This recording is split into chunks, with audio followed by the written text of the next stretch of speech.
Morning, all. Let's see if this is live. Um, didn't have time to check stuff, but as I was preparing today's call, I think you'll find it very, very exciting and interesting. Uh, Perhaps more interesting than usual, as we're going to be going back to the roots, which we forgot about for quite some time. When I say we, I mean the whole Web3 community in general. Let me just make sure everything is kosher.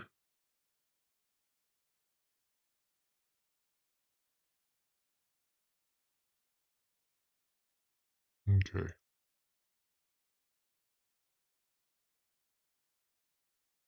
All right, I'm opening this thing up.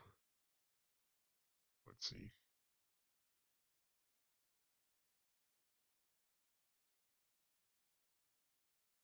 Yep, beautiful. Yes. Okay, everything is working. The video and the sound. So, I may need to delay the this conversation in case people don't join or more people don't join.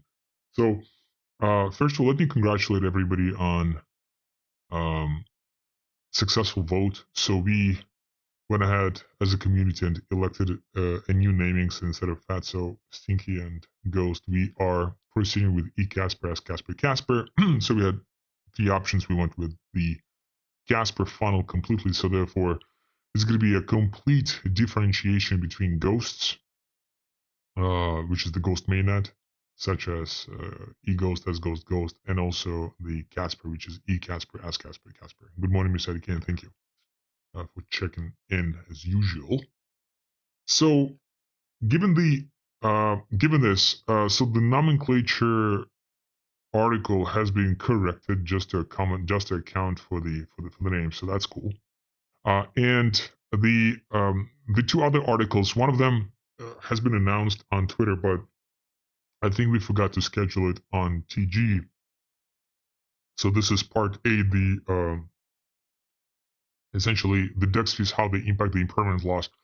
So if you guys would like to, maybe next week, maybe the week after, we could cover, or at some point of time, we could cover the math behind it. So the idea is the curve.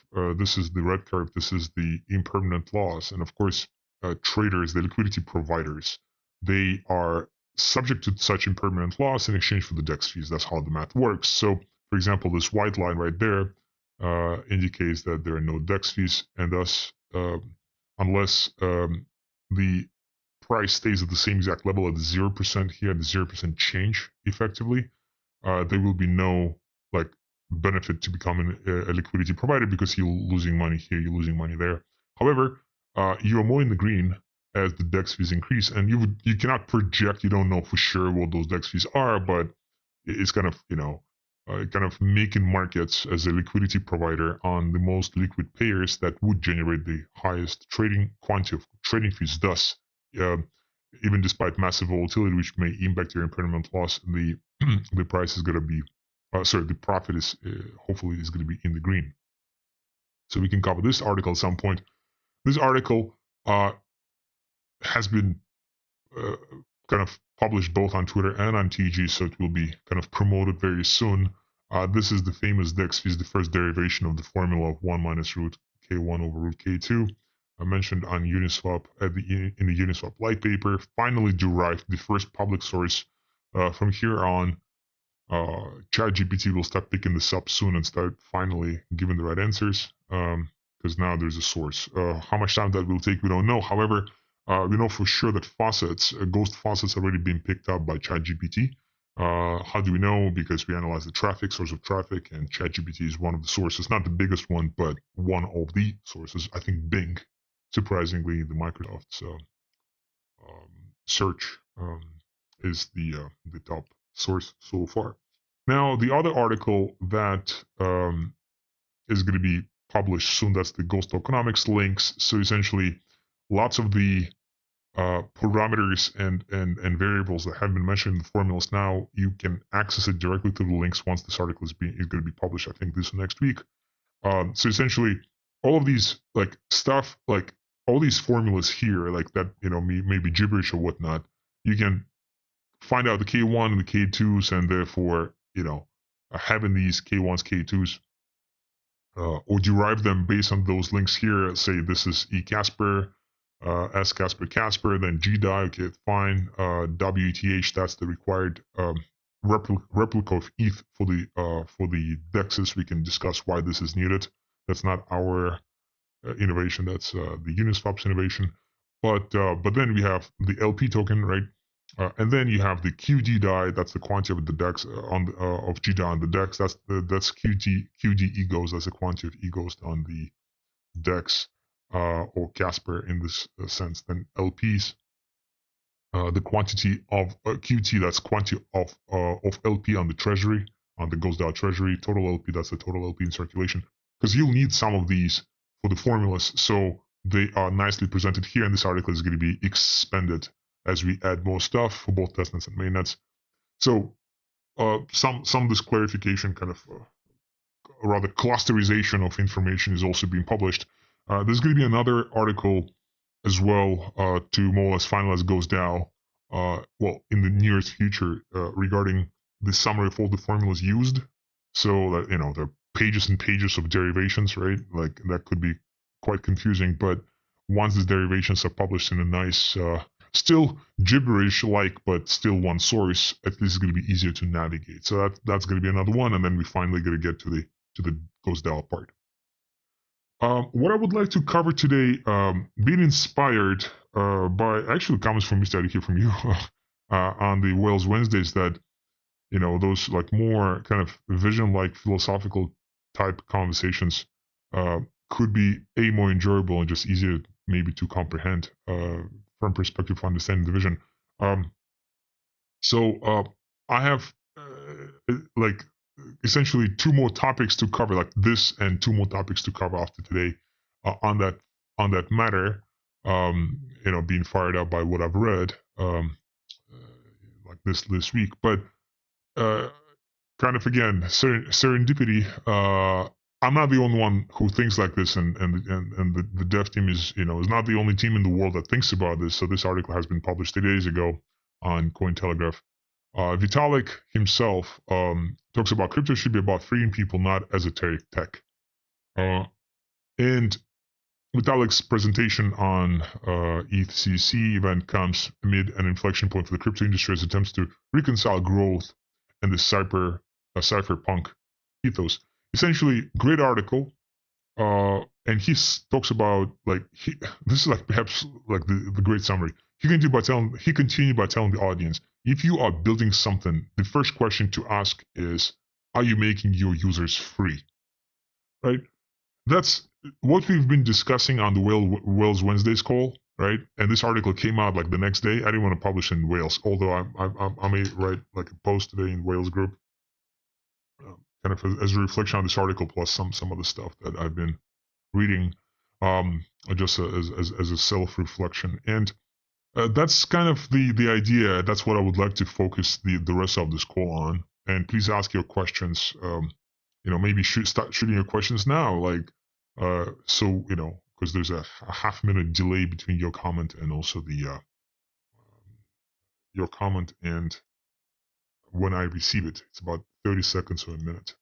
So here's an article per Mr. Educate's request. Let me just please the article. So sending it in Wales right now. And yeah, maybe those are the vivid discussions we need. Now, here's the thing. Like, just to jump a little bit forward, not going to be discussing it this week, maybe next week, but we absolutely, desperately need to become a better community. The reason why we don't have that many people listening to us, let's be real, right? Like we have like not that many people listening to us on YouTube, or not that many people participating in Whales. And there are a couple of reasons for that. One of the reasons is, maybe mismatch of incentives. Also, I doubt that's the case. I think the real reason is lack of discipline required to kind of really like understand what we are doing here, right? So I've been listening to some other community building tips, which are extremely tough to find. would be surprising because that's the only thing that governments have massive expertise on: how to build groups, how to organize groups, how to build communities, how to manage tribes. And just like last year or 2 years ago, like I've been searching and searching and searching. There's not much stuff. It's like it's been banned or something. It's like any book on building like a community or building, like a governance that's been banned. I think the only two books that are not being banned is one by Machiavelli, The Prince, right, which is in some languages is actually translated as the governor, like as the as like, so the prince, that's the English translation, but in some other languages that's literally not the prince. Like the prince means like as a governor prince, right? Like not like the prince who is about to become the duke, right, or is becoming to become the king. And was it Aristotle, the government, right? Like that's the other one. So we don't have that much knowledge published, and that's surprising as hell. You can find, I mean, if you start diving deep on any topic, because we say, oh, we have access to all this information in the world. Yes, we do, through Google. Forget about ChatGPT. Google is a great source. Like Google was always known to be the source of truth, but with Google in particular, like, if you start diving really deep on a topic, you're not going to be able to find any information, right? Like if it's a surface, like say from level 1 to level 10, and you guys know this better than me, right? Like some surface stuff that maybe you're not aware of, right? Like say you don't know anything about it, you're level 0 on a topic, then of course, say up to level 2, Google is going to be able to manage your expectations, and then you're going to get those aha moments, and you're like, oh, Google is so smart because you know nothing, and Google knows level 2. But then if you need to dive into level 3, there's zero information anywhere available. The videos that were extremely, kind of needed have 400 views. And like say Go Python, right? So Go Python, go some machine learning algorithms, 400 views, not 400,000, 400 views on a super valuable video about how to cluster data, versus you go to how to install Python, 5 million views, right? But if you install Python and don't know how to use it, what's the point of installing Python or like any language, right? So that's the matter with the knowledge source. And the government related information is like governance related information that has not much stuff out there. What I was not going to cover today, but kind of again jumping a little bit forward, a little bit in advanced knowledge. The governance so far precluded by the substrate wise governance, which was first introduced by Polkadot, is actually emulating quite a lot the Roman law, like how that was done. They had council members and also had the essentially kind of the people, right? The people being represented by a council. So the people then were able to get their one council, and then it diluted into 10 council, and then those council elected by the people could be vetoing anything that the kind of the aristocracy council had been selected. So quite interesting stuff that I would like to cover in the next week or the week after, regarding how the governance that we have is very similar to the Romans. However, so Romans did first introduce the checks and balances system, where not one single source of power could control everything. Like they had to agree, which was a great inspiration for Napoleon, which was then great inspiration for the founding fathers in the United States. Similarly, how the judge, whatever, the executive and the whatever, like those three rules through arms of power are essentially fighting with each other or balancing each other. So now, when it comes down to those few sources that I was able to find in the governance, they said the same thing, literally. Like, it's better to have five people who are die-hard fans. So, of course, we're trying to shoot for 1,000, but like, it's better to go 5 people than to have 100 people that are kind of just watching these videos on the background, kind of like, not really adding any value, just like kind of here, kind of not here. So it's like, kind of cold, kind of hot, right? Like, kind of mild, whatever. But like, you need to either be super hot or like meaning super engaged or ignorant, right? And kind of the explanation, the reason why we don't have that many listeners or whatever, is I don't think that's the incentive. I think that's just the nature. The nature will be more like it's going to be easier to change it once we launch more and more elements of the bridge, right? So the entry bridge is going to come out like this in the next couple of weeks. Then the exit bridge, hopefully end of summer/September. This is going to be easier from that perspective. But overall, we need to, those who want to be active, want to stay active, of course, we need to really, really, really, really emphasize the sacred, um, even the sacred elements of being part of Wales. And I'll cover this in the next week. Now, this week, what I would like to cover as an introduction is, let me switch to PowerPoint. And how many people are listening? Just curious.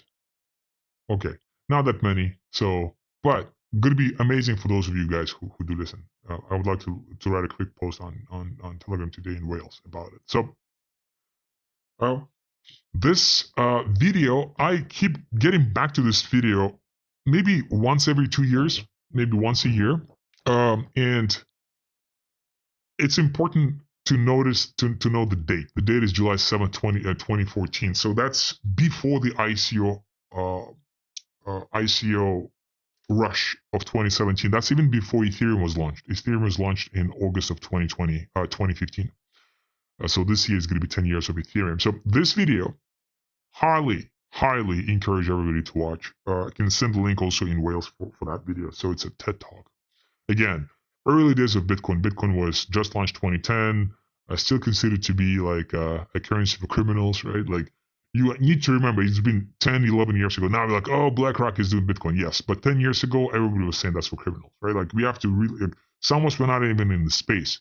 I was not actively in the space yet. So I heard about Bitcoin 2013, but and tried to do something about it, but not really like massively engaged in 2016 on my part.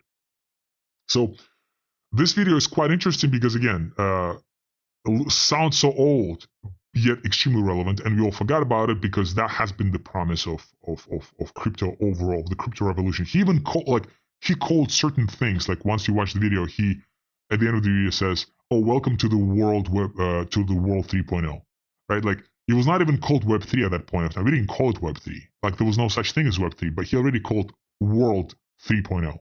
I'm not sure what he meant by World 2.0 or World 1.0, because Ethereum was not even a thing, right? But World 3.0 was his thing. So he talks about the 4 pillars of decentralized society. I think it's a dude from Switzerland, and he has a consultancy, whatever, a strategy, blah blah blah. He talks about the pillars of a decentralized society. That's very, very relevant to us. So what can we do? Why can we become as Ghost a decentralized society? Like, why this is so important? Why what we do has really far-going vision? Why we have a chance?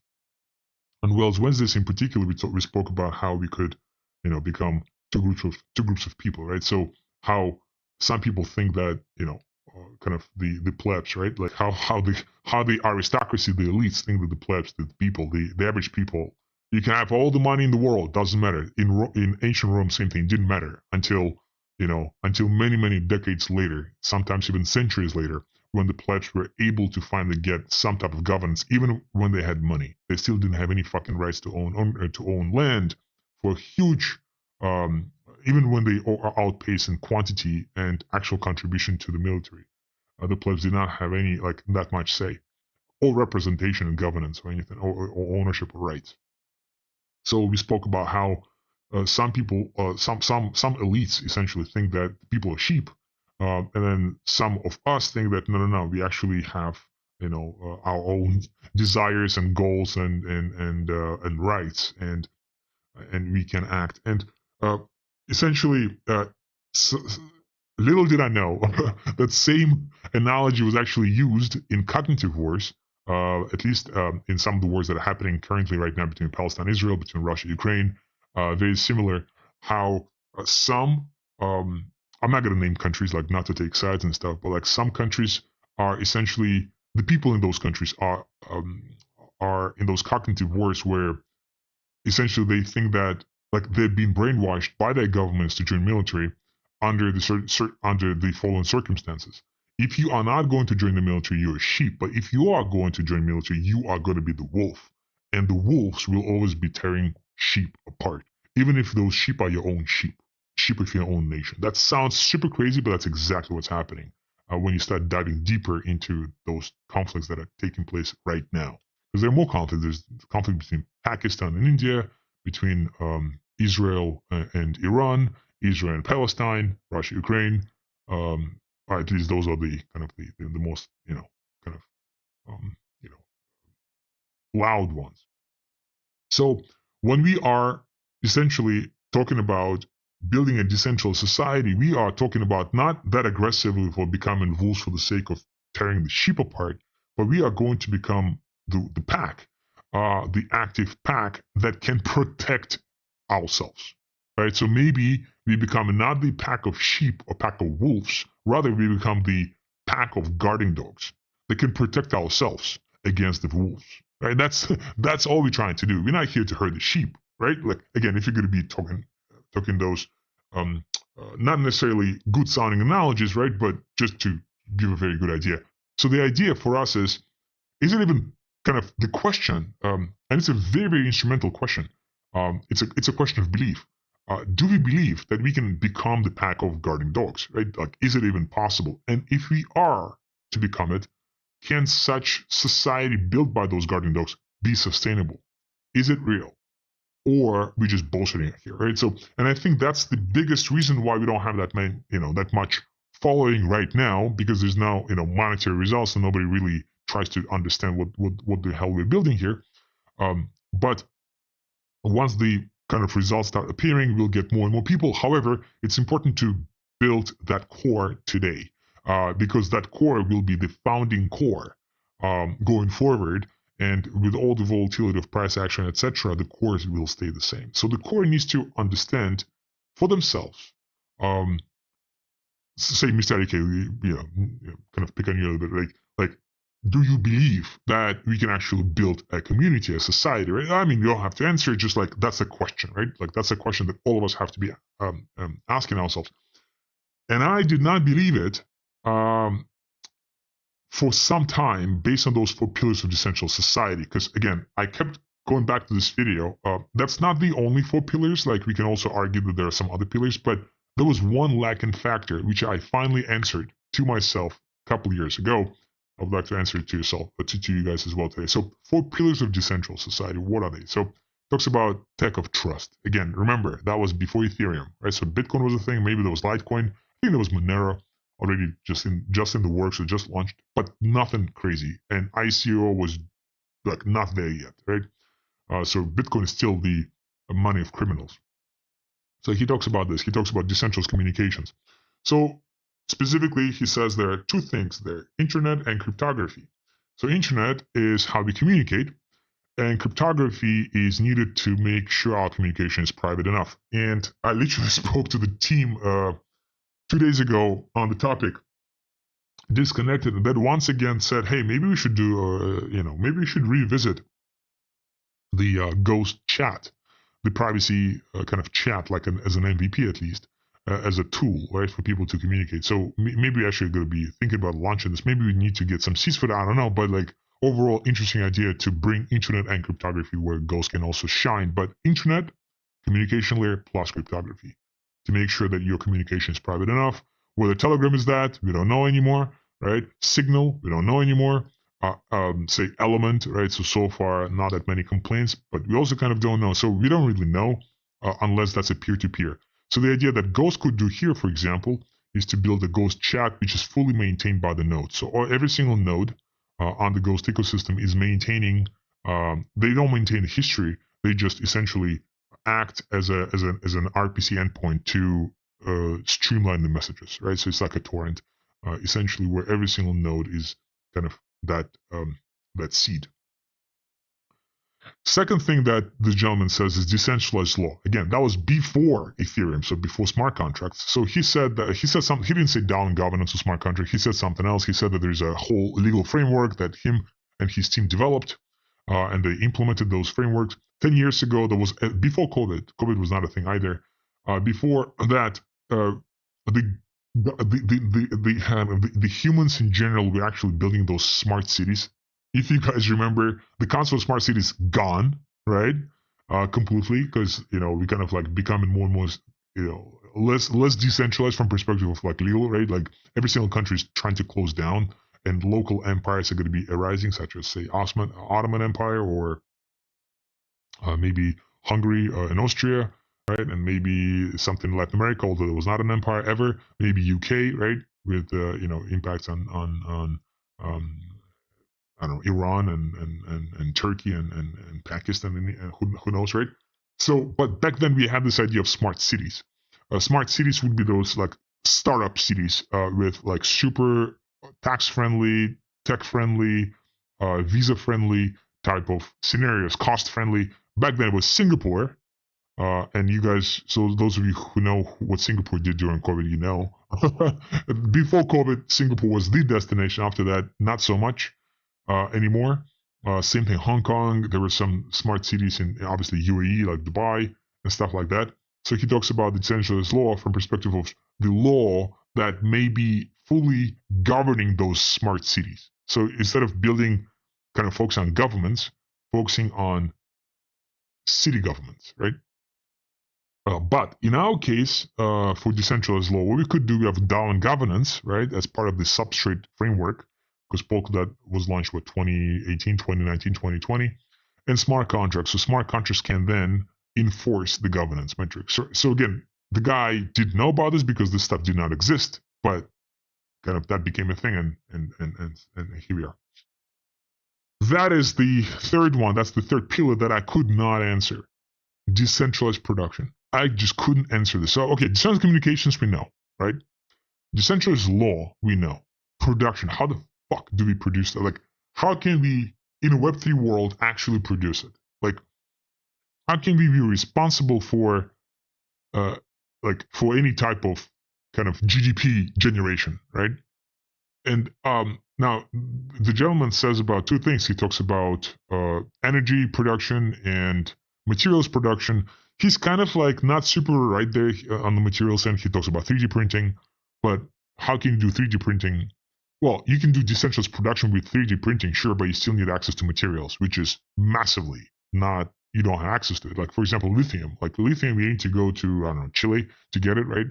Or wherever it is, or parts of Africa. Like, you're not going to be able to get Chile on your back. Sorry, you're not going to be able to get lithium on your backyard, right? So you'll be able to produce some stuff out of plastic, but it's very fucking limited. And he talks about energy, talks about green energy, but like, green energy. The guy's European. Europeans, with all due respect, have been heavily affected by the green energy. I would say religion. I wouldn't say myth. I wouldn't say kind of a desperate belief. It's more like a religion, right? So the green religion. The thing about green religion is greatly covered in this one American show about the I think it's called Lenman, where they really highly criticize the amount of energy required to maintain such green stuff, right? So he talks about, again, stuff from his perspective. In our perspective, the decentralized production is rather how do we generate something of value in a Web3 world. And what we could do is process transactions for the ledger, for any blockchain, thus maintaining the source of truth, right? So every single one of us can go ahead and become miners for Bitcoin. Yeah, you need to be industrial, blah, blah, blah, but you can still help maintain the source of truth. Especially if you're a holder of Bitcoin, it would be nice for you to also become a maintainer of truth as a node operator, even if you're not making any money from it, but just to help make sure that your money will not be stolen by a 51% attack. It creates a self-incentive. And process all types of transactions as well, because those transactions not just limited to Bitcoin, they are limited to any, or expended rather, to any public permissionless ledger, which includes Monero, which includes Ethereum, which maybe, Gnosis, right? Ethereum Classic, like there are some chains out there. So you essentially offer a service. So you don't offer physical products. So the GDP segmentation has products and services. So we're not going to be able to necessarily produce products, but we're going to be able to produce services. For example, service of Google is knowledge, right? So Google is like massively, massive monopoly with massive market capitalization, and of course, search is not the only source of revenue for Google, although ads are, and ads coming from the search is, I think, responsible for a huge majority of the revenues. But we are using Google as a utility for the search, as users for the search. And what type of how can we quantify this value? How can we evaluate whether the service is needed or not? Well, it's massively needed because we Google every freaking day, like for hundreds and hundreds of requests per week. So while that's not a product, that's a service that we need. Now, this service is pretty kind of virtual, right? So it's pretty theoretical or pretty whatever, ideological, right? As opposed to, idealistic as opposed to materialistic, right? It's immaterial. However, we need it, right? So we are at the point of humanity where such services are massively needed, right? So the services of truth, right? In some developed countries, we have other similar services, say psychotherapy, right? Where it's not like anything material, it's a service, right? Let alone banking service, let alone medical service, where sometimes it's not even like a surgery in particular, it's just the consultation, just to calm you down and say, hey, you are healthy, right? Some type of like annual checkups and stuff. So that's also service, right? So those services. So while we're not going to be able to produce anything in a completely Web3 way, because it's impossible, right? But we can focus on services that people need. Yes, they're immaterial, but people need them. And they'll need them more and more as the humanity is progressing. And as the humanity needs them more and more, we can as a community, as a Ghost community, as a Web3 community, we can provide such services and thus earn revenue for that. So that was a lacking piece for me specifically. And then the fourth thing he says is decentralized finance. He literally said that before Ethereum, DeFi was coined in 2020. The guy was from 2015. He literally said decentralized finance. Can't even make this shit up. Of course, he just meant currency and contractual systems.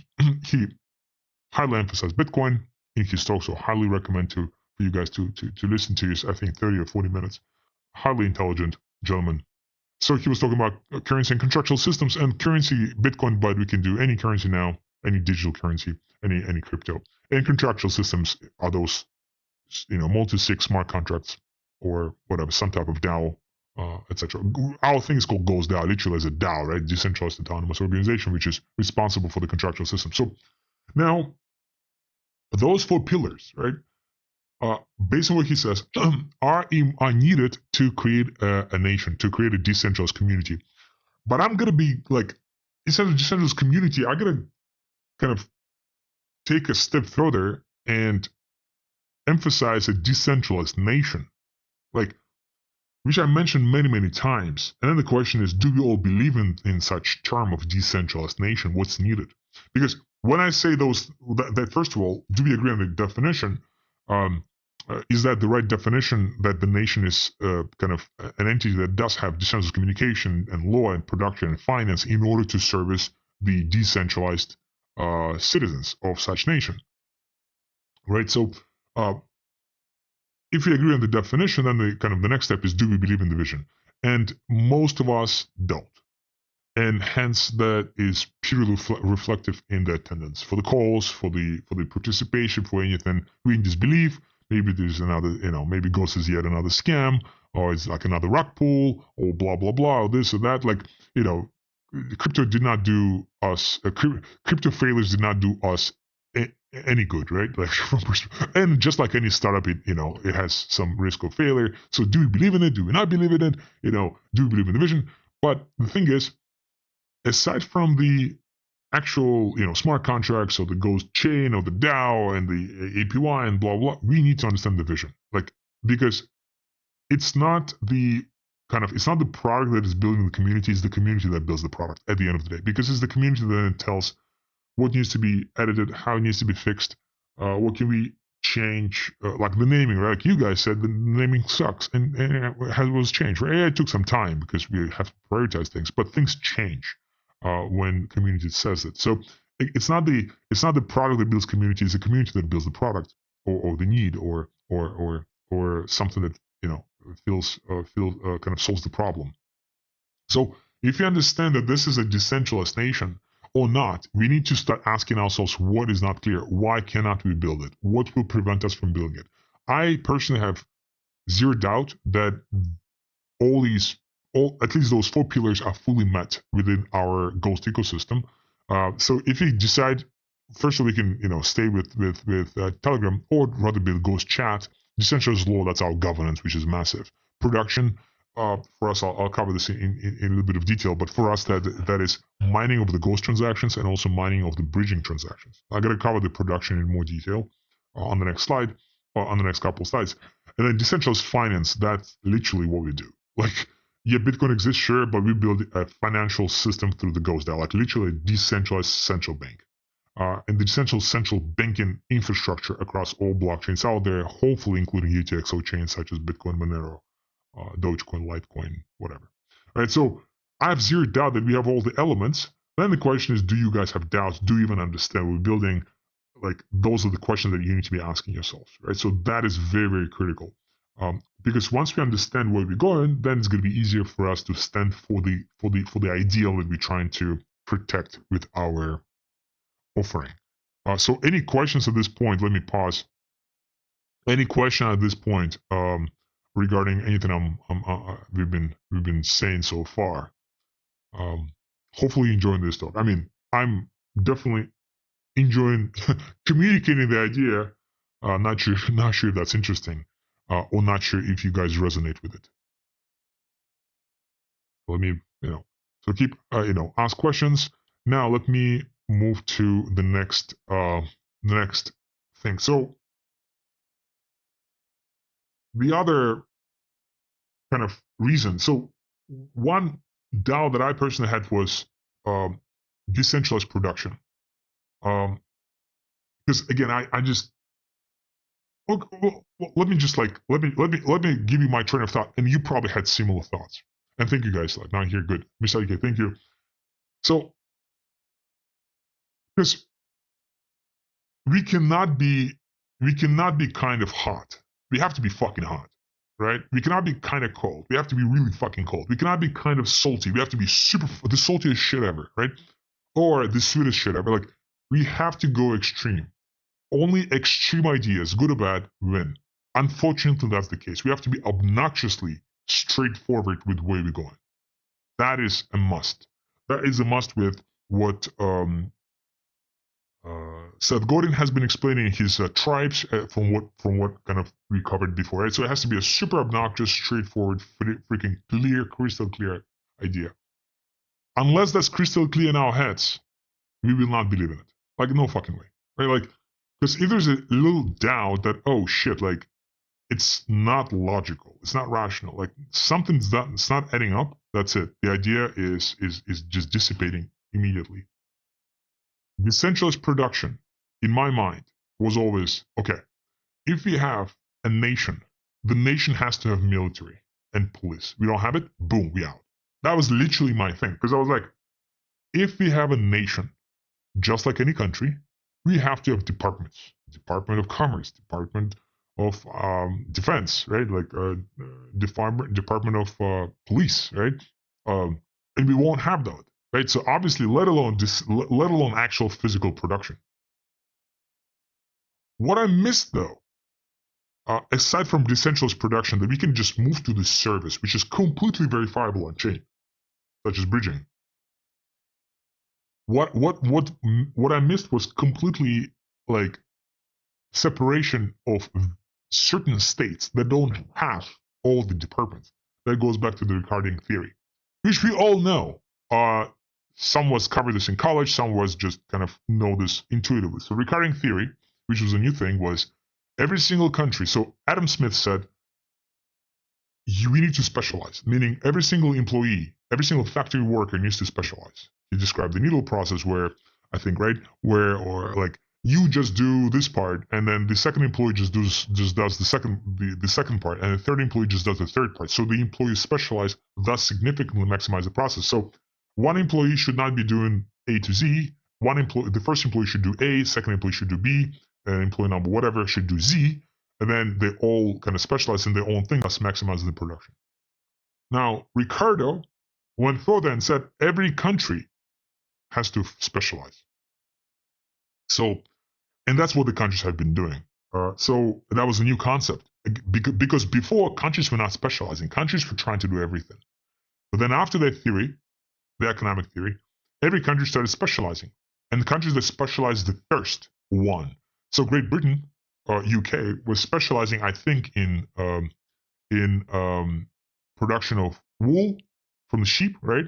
I think it was a little bit of agricultural stuff and massive fleet, right? Like they specialized in like colonizing the whole fucking world. Like you can say that's not a specialization, that's a specialization. Due to their specialization, UK went ahead of France, Netherlands, Portugal, and some of other rivals, right? So it was like you can say bad, good or bad, whatever, but that was the specialty. And now the most kind of the most spoken language in the world is English with different dialects and accents, but still. So that was due to this specialization. So every country needs to specialize. Then when we look at some countries, say Panama, so this is like the rough. By the way, was not able to find much information about the GDP, like super fast search. Of course, I'll be able to find if I dive deep into the World Bank of the segments of the sectors of Panama. Panama is a small country, and we know that Panama due to Panama Canal. So we have wholesale and retail trade 22% wild because of the Panama Canal, financial intermediation because of Panama Canal, construction because of Panama Canal, because they like if you have ever been to Panama cities like Miami, same exact thing, and I would argue that Panama City is cooler than Miami. Transport, storage, communications, Panama Canal, other, right? So those are the segments. Now, interesting to see the export and import partners where China is on both sides. Interestingly, exports is Japan, like fully Asia, not Americas, while the import is Americas, Mexico, and China. Again, I didn't verify this data, so this was data as of 2024. So hopefully this data is true. What this data illustrates, though, is have you heard of amazing Panamese military? Like you probably didn't hear about this. Like, have you heard about like massive jails like they do exist now in El Salvador? El Salvador is trying to specialize in conservation. So Panama does not specialize in military. They don't really specialize in police either, right? But they specialize in a fucking canal. Now, if a geopolitical expert is going to watch me now, they'll say, listen. Like, so there's a concept of dependent country and independent country, and Panama is a dependent country, just like most of the Latin America, maybe outside of Brazil, which is not Latin America from what I know, because they don't, actually maybe they are, I don't fucking know. But actually, yeah. So, but essentially outside of Brazil, US is pretty much controlling everybody. Like Argentina was about to join the BRICS, and then US said no, and Argentina did not join BRICS, right? So it extends even to Argentina, let alone Bolivia and Chile and blah, blah, blah. And the only pretty much two countries in the whole kind of Central and South America that are not under the US is Cuba and Venezuela, right, to some extent. And the US is really trying hard, and China and Russia is trying to kind of, put Venezuela and Cuba on their side, whatever they do, right? So Panama is not an independent country. It's a dependent country under the US realm. Thus, Panama does not need military. And that's not bad. Let them not have military, right? Let them not have police. Worst case, US will save them. But the thing is, the country of pretty big size with pretty big economy, right, compared to their size. Panama Papers, right, like regarding, massive financial offshore business taking place in Panama, right, with no fucking military. Yet they are able to survive, exist, prosper. Panama is one of the most developed countries, if not the most developed country in the South America and South and Central America. So that's the case. So kind of this is just proof that a successful country, does not need to have every single kind of department to be super developed, right? Like Panama is not known for oil extraction. Panama is not known for aluminum factories. Panama is not known for I don't know, products made in Panama. Have you heard about like any? Have you ever bought anything like made in Panama? Like it's oxymoronic. They probably nothing like made in Panama, only a banking system, right? Like that's all they have. And it's not like to make it's not like an inferior statement. Like they specialize in stuff and they're successful in what they do. Now, another country, Canada, which is same time zone, more or less, right, and has a completely different structure of the GDP. So we have goods and services. Goods is 23%, services 78, 77. And we look at the on the services we have, which is blue, real estate, health and education, because there are lots of universities and which host rich students or middle class students from China and India. Public administration, which I don't know what it is. Finance and insurance, right? Because there's some investment banks. IT, certain Toronto, I think that's a startup hub. They're actually, due to certain cheaper options or subsidized options in electricity, Canada, some parts of Canada were massive on Bitcoin mining, at least back in 2018, 2019. I was on some of those panels with the representatives. Wholesale, retail, right? So it's a totally different structure of GDPs.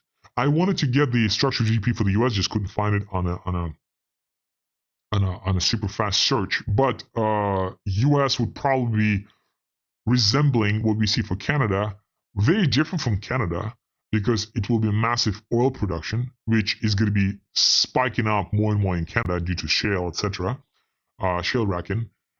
Then US will probably be big on military, right? Because it's very big on military as far as exporting all types of military equipment to countries globally.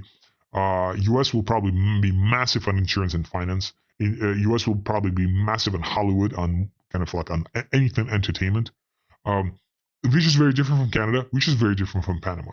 So we need to kind of, the point of these examples is just to show to ourselves, like, can we truly become a government? Can we truly become a nation? And the biggest question that I was thinking today about, like that kind of spiked this whole discussion, is the question that the first question from everybody who joins Ghost, before they join Ghost, what should I do? And the answer is always the same. The answer is, well, just learn as much as possible, become a community member, etc. And more, I think that this is not a sufficient answer. Maybe if you're building a nation, we should have roles. It's a decentralized nation, absolutely, but we should have fucking roles. We should have, right, like things to do. One idea that I had today, I'm not necessarily gonna, push towards enforcing this idea, just an idea, just for all of us to think about, is maybe every single time somebody joins, they have to choose a mentor. Maybe the mentor is the person who referred them, maybe not. And then the person who joins, so like that person, the new person joins, finds a mentor, that's fine. And then they also have to find, say, 3 or 5 people, depending on their rank. So if their council, say, rank 5, okay, they should have 5 people that they are mentoring. They have to bring 5, not necessarily bring 5 people in, but mentor 5 people. And those 5 people have to be different from the other 5 people brought by another council or chosen by another council. That way, if there are any questions in the chat in the Wales group, the question cannot be just fucking out there hanging. Because if there's a question from a mentee, you as a mentor needs to jump on this, figure this shit out, like ask additional questions, either the mentee or from the chat, educate yourself, learn, right?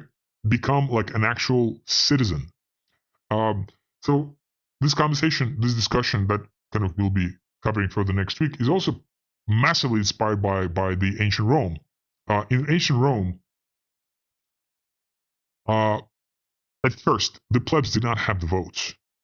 The plebs did not have the votes. Why? Because they did not own land. So back then, there was one source of wealth, which is land. And because the land meant agriculture products, right? Given the climate, it was possible to do this in the Mediterranean region. So you would grow wheat, you would grow whatever, olives, like whatever you would grow to sustain yourself, to survive. So food, which is a product of the product of the field, product of the land, was the wealth. And then further, the money was created, like kind of as the ancient was developing, the money became a second source of wealth. But the reason why plebs didn't have any votes is because they didn't own any fucking land. At first, they just didn't own land. Later on, they couldn't own land. But at first, they just didn't have any land. And once they started becoming wealthier, because the plebs took over the trade, so they started making money, and then effectively started becoming a force, impacting. I think it was called the patricians, right, or patriarchs, whatever. So like let's just call it aristocracy. So the people were then bribing, impacting the aristocracy. Aristocracy had to split the voting, the governance amongst themselves and the plebs as well. So it was a natural progression. Now, the reason why I'm saying this, the reason why that's important is only us who have skin in the game, and by us I mean anybody who have skin in the game. Could be just users, could be just whales, could be council, could be anybody, right? Like anybody who have GMVs and treasure the GMVs they have. That's the asset. We should be having votes, but those votes must be educated votes. And in order to get that education, right, you like it's not like, oh please like run a node, oh like please like do this or that. No. If you're not running a node, meaning that you don't have the intellectual part of the land, right? Like your brain is not adding any extra like asset to the project. Like if you think about like GMV is not an asset, right? Like, the intelligence is an asset. Like understanding about the project is an asset itself. Like imagine this, like a crop, right? Split between the field split like between multiple units. The field represents the whole ghost. So if I understand what ghost does, I have 10 units. And say, Mr. Adike, you get it, you have 10 units. JBH, you know what's going on? You have 20 units, right?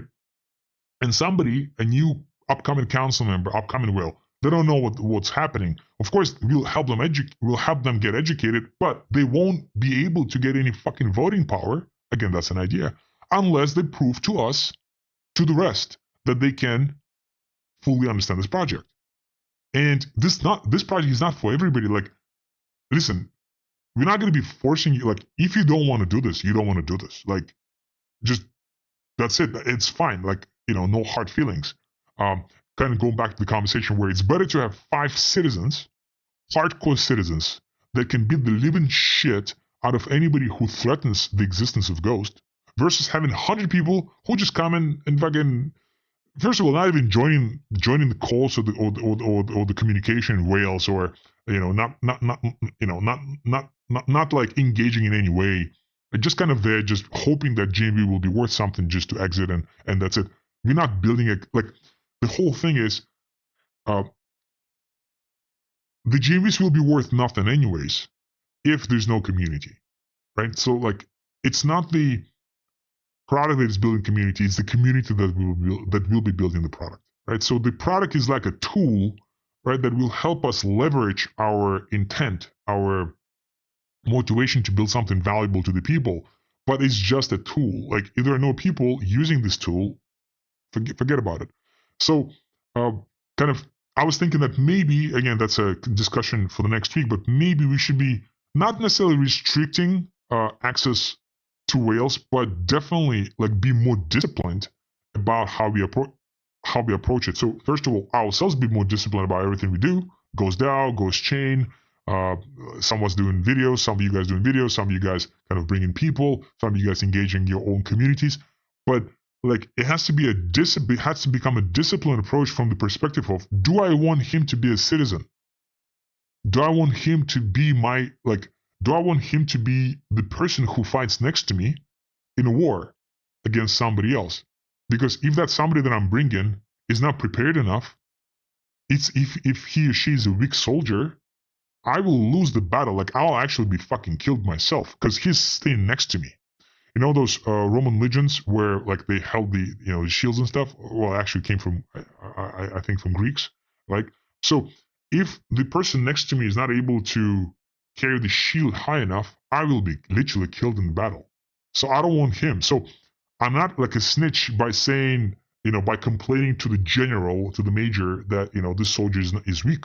I'm literally just protecting my own fucking ass. I don't want to die, right?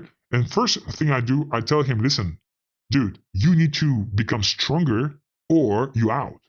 Like, I'm first of all trying to help him myself, and then if he's completely desperate, then I'm going to the general and saying, listen, like, he's not worthy. Not because I'm, proud of something. It's more just because I'm freaking, I'm scared for myself, right? For my own life.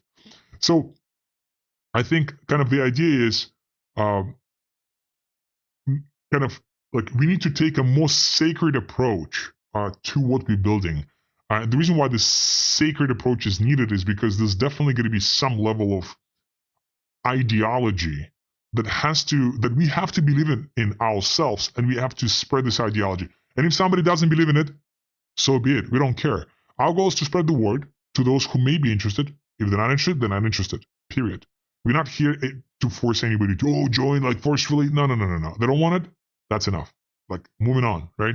If there's nobody in the circle, in the immediate circle, who will be interested, it's fine. Let just be a self-sustainable, like kind of die-hard core that will stick together no matter what, believing in the concept and developing it ourselves and understanding more and more about it. That's kind of the vision for it.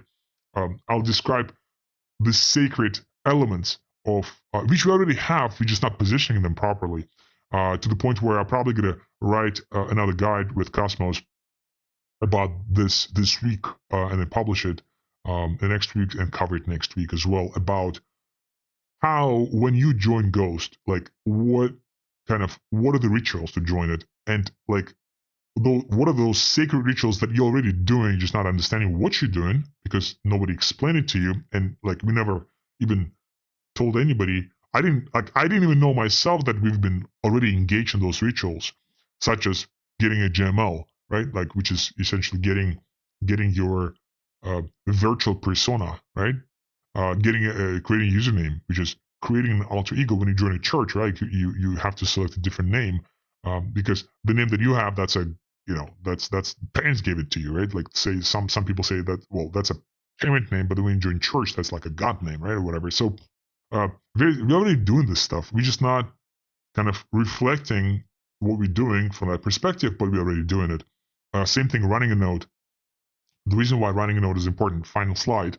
So the pure Web3 production, I think I mentioned this on a couple of Wales calls, maybe council calls. They do exist. And the reason for us to have everybody like play the shit out of DAO, like fully understand how the DAO works, fully understand how the Ghost Chain works, is because that is the production. That is the service that we give to the world. It's like, let's assume our country is a farmer country. Do I want to bring a citizen who does not want to farm with me? No, because that's what we fucking do. We grow olives, right? Or we grow bananas. Like, I want only people who will be spending 24 hours with me growing fucking bananas. And I know that's aggressive, but here's the thing. If this is aggressive, don't join the project. Because it's going to be this anyways, right? Like, and if you're not that, learn to become it, because that's the only way how we're going to survive. Again, it's a super crystal clear, straightforward freaking path to the end, 100% or none, like black or white. But that is what I think we should be doing. But we need to understand why we're doing this, because again, we're building a fucking nation. A nation. It's a real government. It's a reality. We can become a government.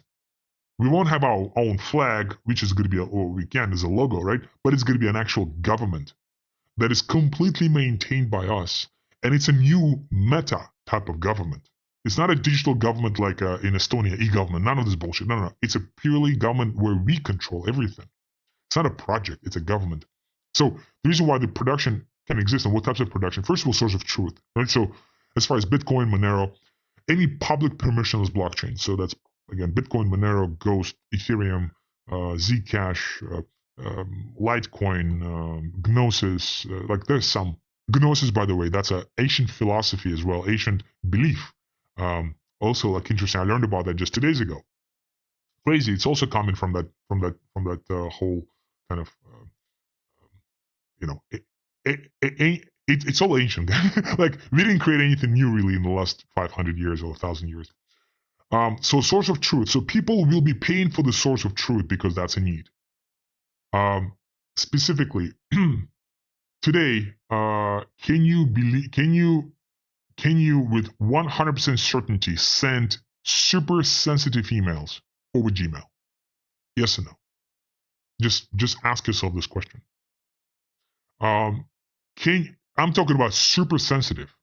If you're in the US, social security number, passport copy, private key, to your whatever Bitcoin stash, Ethereum stash, in one email.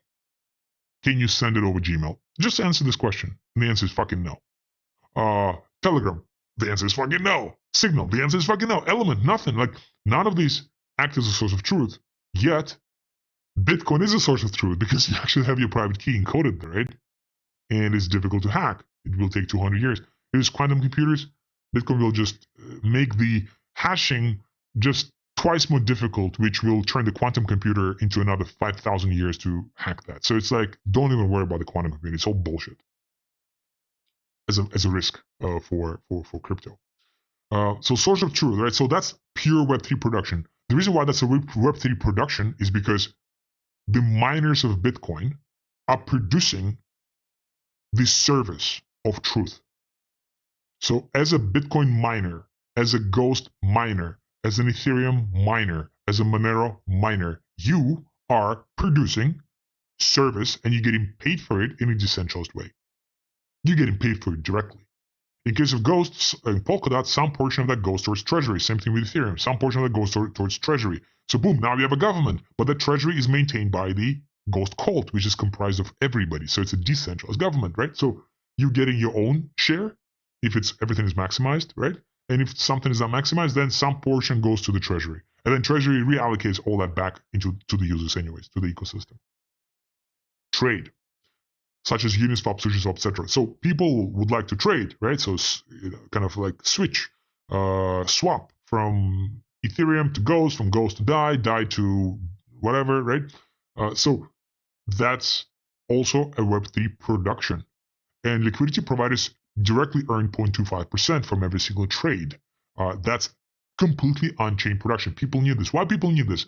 Well, because if I have my billions of dollars of Ethereum, I'm not going to do this over Coinbase because I'm just scared to keep my billions of dollars on Coinbase. It's fucking scary. They can freeze my shit. Then I have to prove the source origination of funds. Although I paid taxes on it already, I know personal examples of Coinbase freezing $1,000 worth of accounts, literally $1,000, and now the account was literally $30,000. I'm not even kidding. They froze it. Like, that's the business model. Freeze the shit out of it.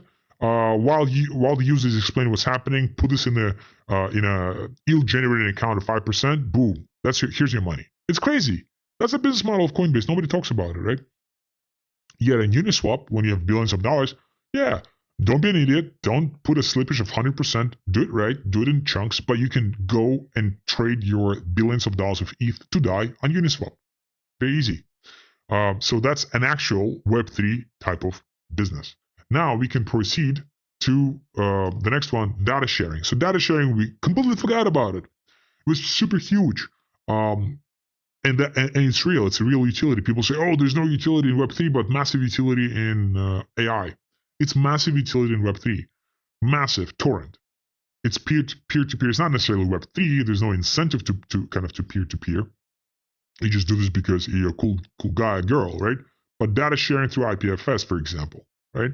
So, or that, again, data sharing through torrent in particular. So that stuff is massively online, massively virtual. So you're just exchanging online files. Maybe that's video files. Maybe that's music files. Maybe that's text files like books and stuff, right? So you exchange this. That's an actual production. That's an actual service. People need this. People don't go to libraries anymore. People reach it online. People listen to music online. People watch videos online. So that's an actual thing. We go in there. So that's an actual service that is being serviced by the Web3 world. Finally, obviously bridging, right? So bridging, that's another one. So I want to move from one chain to the next. I don't want to go through Coinbase. I want to go through Ghost. I want to go through. That's it. There's no other alternatives, unfortunately. Just Ghost is the only one. So I want to go through Ghost. Make sure my transactions are private enough, yet they are still privacy when needed. Make sure my transactions are transparent enough so I know what's happening. I know the whole kind of like direction of the trade. Yet when I need, my transactions are also private. So like nobody really knows the connection. So heuristically you can prove it potentially, but good luck, right? So it has this element of privacy. And the reason why privacy is important is because what's better, have $1 billion and everybody knows that you have $1 billion, or have $1 billion and nobody knows that you have $1 billion?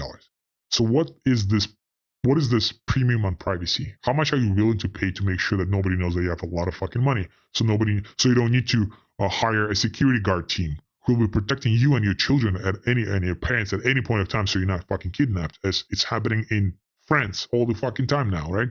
People getting kidnapped in France by young guys, by young Muslim, mostly Muslim, from what I know,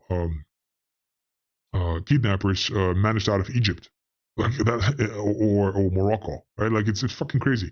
But that's what's happening. So of course, like these are the four. There's some other aspects such as privacy, like say Monero, right? Like Ghost as well will be under privacy. So there are some other nuances of like what that production and services are.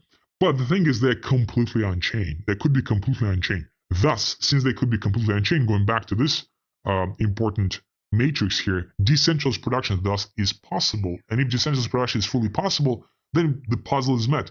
We do have decentralized production. We generate revenue for bridging fees. We have communication element, or we can just do Ghost chat. We have decentralized law, that's a governance of Ghost. And we have decentralized finance, which is Ghost DAO. Booyakasha, completely met. So the critiques of that is, maybe there are additional pillars. Let's find what they are. Maybe these pillars need to be more interconnected. Let's find out how. But we need to understand that those are the pillars. Or if those are not the pillars, what are the pillars? And how we can develop them all within the Ghost ecosystem, or partner with some projects. Say, we're not going to recreate Bitcoin. We're just going to be bridging to Bitcoin. There's no point to recreate Bitcoin. There's no point to recreate DAI unless they start freezing shit. We can just kind of utilize DAI, right? So what stuff we need to extra build in order to complete this matrix, so we all believe that this is actually possible. I think that is the most important, because once we understand, oh shit, we're building a nation. Okay, what is needed in the nation? Like, what type of functions are needed to make sure this nation is sustainable enough? Do we need generals?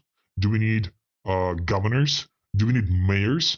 Do we need doers? Do we need factory workers? Right? Like, what do we need? And then let's try to source out those people that we need.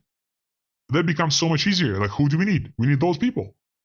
Like, we know what type of functions they represent. So, for example, I think at this point of time, there's massive need for nerds. Like, we have some nerds in the group, we need more nerds. Nerds will be loving this shit, right? So, like, they include, just techie guys, right? Like, they include some node runners, right? That's one group that we absolutely need. The second group that we absolutely need is mathematicians. We need mathematicians to say, oh yeah, this game theory makes sense. Oh, absolutely, this is cool, right? Oh, let's optimize, the ratio, the best ratio for, I don't know, market value to market capitalization. How, let's put all the limits, let's put the first derivatives and figure this out. Whom else do we need? We need finance folks. And when I say finance folks, I'm not just saying angel investors. Like, we need finance folks. Like, people who love to dive into the shit. They don't need to work at Goldman Sachs. Mathematicians don't need to have PhDs. The nerds don't have to work at Google, Microsoft, right? No. That's all bullshit. That's all bozos. We need, like, guys. Oh, sometimes they say guys who live in the basement in fucking, I don't know, Pakistan, Bangladesh, right? I'm just saying, Philippines, or in Tennessee, right? Or some guys who've been, like, always interested, but don't want to be part of the system, right? Yet they represent those critical kind of components. Oh, they understand finance. Oh, they understand math. Oh, they understand programming. We obviously need some community guys, right? So community guys, say Mr. Educate, yourself included, right? Like, this is like you doing, like, what I'm not going to be kind of emphasizing, but you doing the community stuff, right? This is like a story, like storytellers. Like, you're a storyteller. Like, we need storytellers, right? So those are critical critical functions that need to be defined, right? To some extent. Of course, we're not going to be defining it once and for all. It's going to be like a breathing type of discussion. Like, today we need to expand, and tomorrow we need to contract on some, right? But overall, like, if you understand that's the nation, what does the nation need? Do we need our own ethos? Do we need our own governance? Do we need our own rules and regulations for certain things, right? So, but that all comes down from the belief of, is this a nation or not? Or is this a project that you invest to get an upside, or that's a nation that we're building for the next 100 years? So generations and generations can live there. So your kids and your grandkids, etc., can be sustaining such nation. All right, so I'll pause here. I hopefully hopefully you liked my rambling. I have a lot more next week to discuss regarding the sacred rituals that every single citizen needs to take. Lots of us already did that, right? It's just that we need to understand that if we are focusing on essentials production, which is bridging, we need to understand how the fuck bridging works. And every single person you bring needs to understand how it works in depth. On this note, I'll pause. Thank you so much. See you guys next week. Have a good one. Bye bye.